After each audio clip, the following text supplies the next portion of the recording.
Wala sa options ni Presidente Ferdinand Marcos Jr. ang mag-resign kasunod sa mga aligasyon nga ginpangbuyan sa iya mismo utod nga si Senadora Amy Marcos.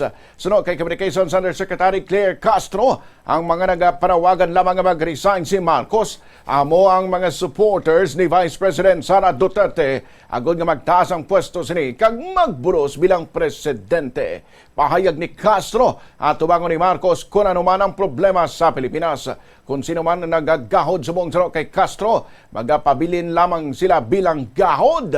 Matandaan nga sa speech ni Amy sa rally sa Iglesia ni Cristo, nagpanawagan ini sa iyamanghod nga magpauli na inimanapos ginakusalan sini ang iyamanghod nga presidente nga isa ka long time illegal drug user. Wala pa man sang plano malakanya nga mag-file sang kaso bato kay Amy apisar sang akusasyon sini nga nagagamit sang illegal nga droga ang First Family. Sino pong supporter ulit? Vice President Sara Duterte. So kailangan pa po bang i-memorize ito? Lahat naman yata ng supporter ng Vice Presidente ang nais ay paalisin sa pwesto ang Pangulo. Bakit? Para pumalit ang Vice Presidente?